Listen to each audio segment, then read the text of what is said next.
Ren também ficou aliviado ao ver que Milia estava bem, embora ele. Ren não demonstrou emoção alguma ou apenas ordenou que as meninas ficassem onde estavam e seguiu em direção ao demônio. Neste momento, o monstro já havia se levantado e estava de pé sobre as patas, bem na frente de Ren. Geralmente, o feitiço que ele usava contra esses monstros os matava imediatamente, mas Ren percebeu que aquele demônio era claramente muito mais forte do que qualquer um que já havia enfrentado até então. Ele tinha certeza de que aquele monstro não deveria estar ali e parecia estar apenas seguindo cegamente seus instintos. Olhando para as patas da criatura, Ren presumiu que ela tentaria escapar, mas sabia que isso seria inútil. Ele não permitiria que um monstro como aquele fugisse. Ren também percebeu que o monstro já havia entendido que não tinha como sobreviver. Diante disso, restava apenas um caminho, a destruição. Decidido, Ren reuniu toda a sua força para acabar com o monstro com um único feitiço. Quando a criatura agarrou seu ombro com a boca, percebeu que não conseguia machucá-lo. Naquele momento, Ren apenas fez um aceno de mão e o monstro foi lançado para longe. Ele voou até as montanhas, desaparecendo no horizonte. As meninas, admiradas, apenas observaram a cena, maravilhadas com tanto poder. Finalmente, o monstro colidiu contra a montanha, resultando em uma grande explosão. Após alguns instantes, era possível ver que o impacto havia aberto um buraco enorme na rocha, tamanha foi a força do golpe de Ren. Tudo o que restou do monstro foram pedras. Por outro lado, a casa das meninas estava completamente destruída. Kiri começou a repreender Milia. A menina perguntou o que ela estava pensando e por que decidiu se sacrificar pelos outros. Milia apenas abaixou a cabeça e respondeu com um pedido de desculpas culpado. Lin pediu para Kiri se acalmar, pois Milia já havia se desculpado, mas Kiri, irritada, também gritou com Lin, dizendo que lidaria com isso sozinha. Com lágrimas nos olhos, Kiri desabafou que não entendia por que Milia havia feito aquilo, pois ela poderia ter morrido. Todos ficaríamos muito tristes se isso acontecesse, exclamou, angustiada. Enquanto isso, Ren se aproximou das pedras mágicas que o monstro havia deixado para trás e ficou pensativo. Ara se aproximou e perguntou por que ele estava parado ali e se algo havia acontecido. A pergunta o pegou tão desprevenido que ele estremeceu levemente. Ara não entendia por que Ren estava com um semblante tão triste, afinal, ele havia salvado todas elas. Mas Ren permaneceu em silêncio. Ara o chamou novamente e, sem saber o que mais fazer, decidiu chamar as outras meninas. Elas ainda estavam abraçadas, mas foram até Ren assim que ouviram Ara. Juntas, começaram a agradecer por sua ajuda e o abraçaram. Ren, por outro lado, achou adequado se desculpar. Ele se desculpou por tê-las colocado em perigo. Percebeu que não deveria ter saído e deixado a vila desprotegida. Na visão de Ren, se pensasse bem, tudo aquilo era culpa dele. As meninas, no entanto, não entendiam por que ele estava se desculpando. Afinal, ele as havia salvado. Ara foi até ele e pegou sua mão. Então, pediu que Ren levantasse a cabeça. Quando ele obedeceu, ela afirmou: não foi sua culpa. Ara acreditava que, no fim das contas, a responsabilidade era dela, pois foi ela quem arrastou Ren para a prefeitura. Se não fosse por você, todos estaríamos mortos, disse, com um sorriso sincero. Lin e Sui concordaram, pois sabiam que Ren sempre as ajudava. Ara, então, decidiu se desculpar. Ela admitiu que, até aquele momento, não confiava totalmente em Ren e o tratava injustamente. Embora Kiri e Milia quisessem contestar, Ara continuou. Eu queria usá-lo para o bem da vila. Todos os dias eu me preocupava que você pudesse fugir, porque não tinha motivos para ficar aqui. Ela fez uma pausa e olhou diretamente para Ren. Mas você não fugiu. Você nos ajudou de todas as formas possíveis. Com lágrimas nos olhos, Ara confessou. Eu fui egoísta, mas, apesar disso, você continuou protegendo a vila. A garota secou as lágrimas, por fim, declarou. Você é uma pessoa muito boa, Ren. Então, reunindo coragem, Ara se desculpou formalmente. Ela também fez um pedido. Ren, e por favor, fique na vila. Torne-se parte de nossa família. Ren, por outro lado, não respondeu de imediato. Ele decidiu ir primeiro à prefeitura. Lembrou-se, com um suspiro, de que precisaria reconstruir a casa destruída. Ren também planejava pensar em uma nova defesa contra os demônios. Mas, por enquanto, sugeriu que as meninas descansassem. Lin, observando Ren, notou que seu rosto estava vermelho como um tomate. Curiosa, perguntou o motivo. Indignado, Ren rapidamente retrucou. Meu rosto não está vermelho. E virou o rosto, claramente embaraçado. Naquela noite, todos dormiram na única casa que ainda restava de pé, Sadiren. Em algum momento, ele se perguntou por que todas as meninas estavam dormindo no mesmo quarto que ele. Milia afirmou que era por causa do ataque, além disso, o quarto de Ren era o único intacto. Com a chuva forte lá fora, ninguém quis dormir sozinha. Dormindo ao lado de Ren estavam Lin e Sui. Ele obviamente não queria acordá-las, mas ainda assim não estava nada confortável com toda aquela situação. Ren percebeu que não poderia continuar assim e que precisava reconstruir a casa o mais rápido possível. Após o ataque do demônio, as reservas de comida na aldeia estavam quase acabando, e não haveria suprimentos suficientes por muito tempo. Mas, pensando positivamente, ele achou que ainda era melhor do que nada. Ara, por outro lado, estava muito ansiosa por uma refeição deliciosa depois de tanto estresse. Kiri pediu a Ara para não ficar chateada, pois, apesar de tudo, a situação não era pior, a pior parte era que só havia ruínas da casa. Ara ficou realmente chateada com isso. Ela pensou que deveria pedir a Ren para reconstruir a casa, pois viver em ruínas era impossível. Kiri, por sua vez, se perguntou como Ren poderia reconstruir tudo, afinal, levaria uma eternidade. Kiri também pensou que pedir a Ren para ajudar novamente seria errado. Além disso, ainda havia uma festa de boas-vindas para organizar. De repente, o chão sob os pés das meninas tremeu. Elas pensaram que era um terremoto. Nesse momento, Milia entrou na sala e perguntou a Ara e Kiri o que estava acontecendo. Ara respondeu que elas deveriam fugir da casa, pois era perigoso ficar dentro. Quando as meninas correram para fora da casa, ficaram chocadas com o que viram, a mansão inteira estava erguida à sua frente. Sem pensar muito, as meninas correram até a porta da casa magnífica. Ara tinha certeza de que a obra era de Ren. Milia, por outro lado, não se surpreendeu mais com nada, pois, desde o momento em que conheceram Ren, ela e Kiri estavam constantemente surpresas. Finalmente, Ara abriu a porta e entrou imediatamente, perguntando se Ren estava ali. Houve um silêncio como resposta, mas o que as meninas viram as atingiu novamente, e a casa era simplesmente magnífica. Nesse momento, a voz de Ren foi ouvida atrás das meninas. Ele se desculpou e disse que entendia que elas estavam surpresas. Ara se virou e viu Ren, acompanhado por Sui e Lin. Ren começou a explicar que era perigoso ficar em uma casa que quase havia sido destruída por um monstro. Além disso, as meninas não sabiam quando seriam atacadas novamente, então ele decidiu reconstruir a casa o mais rápido possível. Ele pediu desculpas por não ter avisado as meninas. As meninas, por sua vez, disseram que simplesmente não esperavam que Ren reconstruísse a casa tão rapidamente, e que fazer uma festa em uma casa destruída seria bastante estranho. Ara pediu a Ren que, na próxima vez, avisasse antes de fazer algo assim.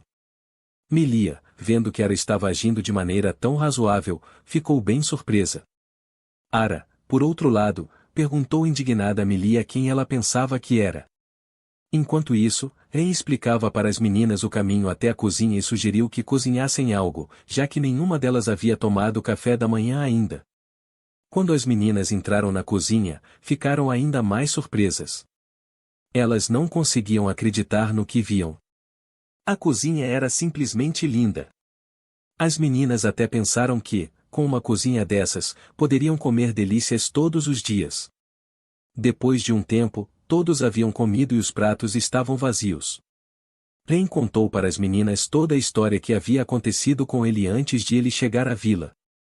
As meninas ficaram chocadas ao ouvir a história e pensaram que o rei era um idiota. Ren, no entanto, alegou que tudo já estava no passado e pediu para as meninas não se preocuparem com as coisas ruins. Kiri ficou bravo ao perceber que Ren havia sido injustiçado e decidiu destruir o país de onde ele veio. Ren pediu para ela se acalmar. Roya, por outro lado, argumentou que todos os países têm pessoas ruins, e que o país de Ren não era uma exceção. Ara confessou que havia sido muito rude e decidiu se desculpar novamente com Ren. Em algum momento, Ren percebeu que a situação tinha ficado meio pesada, então Ara interrompeu o silêncio. Ela perguntou a Ren se tudo isso significava que ele havia ido para outro país para começar uma nova vida. Ara pensou que, nesse caso, Ren poderia ficar para viver em sua aldeia. Ren, por outro lado, pediu a Ara para não se preocupar. Ele confessou que gostava muito de sua aldeia, afinal, todos estavam apenas procurando uma desculpa para atirar lama nele em seu país. Apenas uma pessoa foi realmente gentil com ele. No entanto, as meninas o aceitaram como um membro da família, e isso era o suficiente para ele. Ren alegou que, para ele, bastava que todos comessem boa comida e rissessem juntos. Antes que Ren pudesse terminar de falar, Kiri saltou sobre ele, com lágrimas nos olhos. Ela o agarrou no peito e sentiu pena de tudo o que ele teve que passar. A garota disse que Ren talvez não conseguisse se conter e chorou, mas Ren estava apenas com dor e não conseguia respirar de jeito nenhum. Nesse momento, o garoto lembrou que queria perguntar outra coisa para as meninas. Ele se perguntou por que só havia meninas na aldeia. Essa pergunta pegou as meninas de surpresa. Elas se entreolharam e decidiram contar a Ren o motivo. As meninas explicaram que mais da metade dos homens haviam morrido por causa do ataque do demônio. Os aldeões restantes, temendo outro ataque, decidiram deixar a aldeia. Foi quando a tragédia ocorreu, alguns dos homens conspiraram para roubar suprimentos da aldeia e, então, fizeram uma fuga apressada. Ara explicou que foi por causa disso que a aldeia ficou praticamente sem homens. Isso, que ela não podia confiar em Chuva, imediatamente. Chuva, por outro lado, entendeu, ou afinal, qualquer um teria cuidado com estranhos naquele momento. Uma linha alegre apareceu e começou a elogiar Chuva pela casa deslumbrante e pelo grande número de cômodos, assim como o segundo andar. Kiri percebeu que Lin estava sendo uma valentona novamente e decidiu repreendê-la por isso. Lin, entretanto, admitiu que estava apenas entediada enquanto falava sobre assuntos sérios. Para que Kiri não a batesse novamente, a garota gritou seu bordão: "Eu sou contra a violência." Chuva, nesse ponto, se ofereceu para mostrar a casa para as meninas. Ele havia feito o seu melhor, então pediu que elas apreciassem seu trabalho. As meninas começaram a andar pelo corredor e olhar para cada cômodo. Elas elogiaram Chuva pelo trabalho que ele tinha feito e não se cansavam da casa. Chuva explicou que ele havia feito a casa maior para que mais cômodos pudessem ser criados. Dessa forma, cada uma das meninas poderia escolher qualquer cômodo que gostasse. As meninas ficaram maravilhadas com tal trabalho de Chuva e perceberam que magia era, de fato, incrível. Em algum momento, Chuva levou Milia para o vestiário e então elas entraram na sala principal, onde estava a banheira. Milia ficou pasma. Chuva explicou que ele tinha acabado de reformar a banheira, pois a antiga tinha muitas falhas. Quando Ren voltou para a sala de estar, foi recebido por Lin, que pediu para ele ir com ela até o segundo andar. Quando todos subiram, Ren disse que tinha adicionado 2 quartos no segundo andar. O primeiro quarto era a biblioteca. Esse tipo de notícia afetou um pouco Sui e Lin. Sui estava simplesmente encantada, mas Lin claramente não era fã de livros. Ren explicou que a biblioteca tinha muitos livros sobre estudo da magia e que eles estavam todos organizados nas prateleiras. Foi quando Sui decidiu que iria morar ali, na biblioteca. Ara, nesse momento, pegou um dos livros da prateleira e, depois de olhar para ele, percebeu que tais livros não poderiam ser encontrados em nenhum lugar de seu país. Se os feiticeiros da corte vissem essa biblioteca, eles morreriam de inveja. Ren, por outro lado, aconselhou a não serem tímidos em usar a biblioteca. Então, ele caminhou até Lin e acariciou sua cabeça. Lin perguntou ao rapaz qual era o problema, e Ren fez uma contra-pergunta. Você está entediada, Lin? Lin, por sua vez, explicou que, em vez de ler livros, preferia praticar, afinal, ela ainda não era muito boa nisso. Então, Ren decidiu mostrar outro quarto. Ele tinha certeza de que este era o cômodo que Lin gostaria. Depois de abrir a porta, Ren e Lin entraram na sala de treinamento.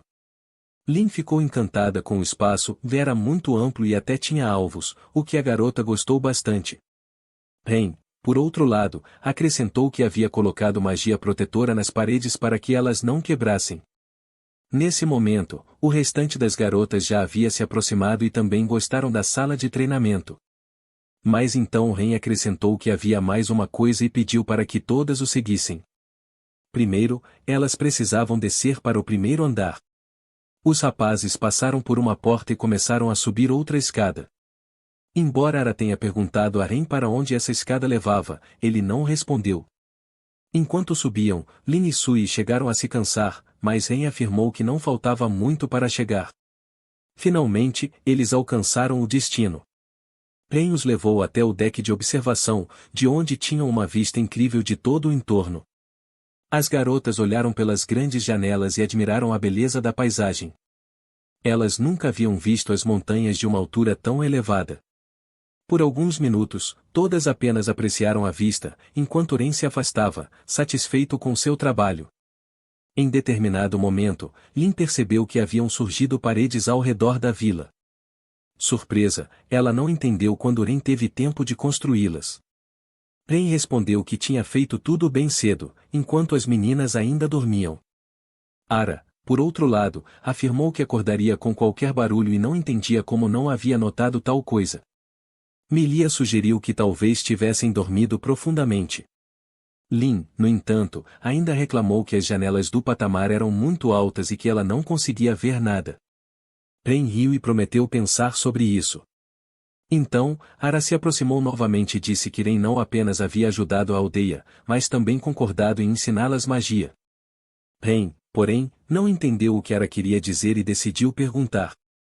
Ara explicou que, mesmo ela, que não tinha talento para magia, agora tinha a chance de se tornar mais forte por causa de Ren. Graças a ele, todas elas tinham a oportunidade de proteger sua casa por conta própria. Mas antes que Ara pudesse terminar de falar, Ren abruptamente a agarrou pelos ombros. Ele percebeu que Ara estava insinuando que ele poderia pedir qualquer coisa em troca. Isso a pegou de surpresa, e ela não conseguiu responder de imediato. Então, Ren declarou que, nesse caso, queria continuar o treinamento. Ele tinha certeza de que as meninas dariam o seu melhor. Foi quando Ara percebeu no que estavam se metendo. Após um tempo, Ren afirmou que queria que as garotas treinassem na floresta demoníaca. Ara ficou indignada, pois não entendia por que não podiam continuar praticando em casa. Ela achava a floresta muito perigosa. Ren, então, pediu que cada uma descrevesse o que achava da floresta demoníaca. Elas responderam em sequência. Morte sem sentido, disse Kiri. Um verdadeiro inferno, afirmou Sui.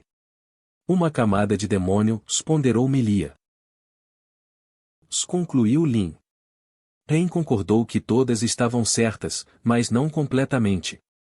Ele explicou que a floresta também possuía vantagens e perguntou se elas sabiam quais eram. Milia respondeu que tudo crescia mais rápido em uma floresta demoníaca.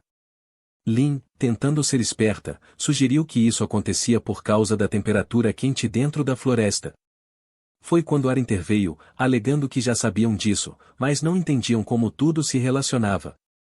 Ren, então, explicou pacientemente que esse era o ponto principal. Ele revelou que a floresta demoníaca estava imbuída de uma forte energia mágica. Em outras palavras, o processo de aprendizagem da magia. Ren estava determinado a tirar vantagem desse recurso, pois o aprendizado na floresta demoníaca acontecia muito mais rápido. Essa reviravolta deixou Ara um pouco cautelosa e preocupada. Ren, no entanto, já havia calculado tudo e acrescentou que 1 ano de treinamento na floresta demoníaca era equivalente a 10 anos de treinamento fora dela. As meninas não conseguiam acreditar no que ele dizia. Ren explicou que aprendeu sobre essa característica quando treinava como um aristocrata antidemônio. Foi então que Ara percebeu que Ren queria dizer às meninas que, se treinassem na floresta demoníaca, se tornariam mais fortes muito mais rápido. Para medir o progresso de cada uma, Ren trouxe algumas cartas. No início, Ara pensou que eram os determinantes mágicos que ele já havia dado a elas antes, mas Ren explicou que essa carta funcionava de maneira diferente e pediu que alguém tentasse infundir mana nela. Ara foi a primeira a tentar. Como resultado, inscrições começaram a aparecer no identificador. Ren explicou que, enquanto o primeiro determinante mágico mostrava o elemento de cada uma, este novo determinante revelava as características físicas dos seus corpos. Depois de ver os resultados de Ara, Ren comentou que sua resistência não era ruim, mas sua força era um problema. A garota sugeriu que isso era porque ela não se exercitava muito. Então, ele sugeriu que as outras garotas também tentassem infundir mana no determinante. As meninas fizeram o teste e, como resultado, cada uma possuía características diferentes, mas todas tinham algum ponto forte. Agora, Ren já tinha uma visão clara da situação, enquanto Ara se perguntava o que viria a seguir. Ren respondeu que o próximo passo era o treinamento. Após algum tempo de viagem, os jovens finalmente chegaram à floresta demoníaca. As garotas não conseguiam acreditar que estavam realmente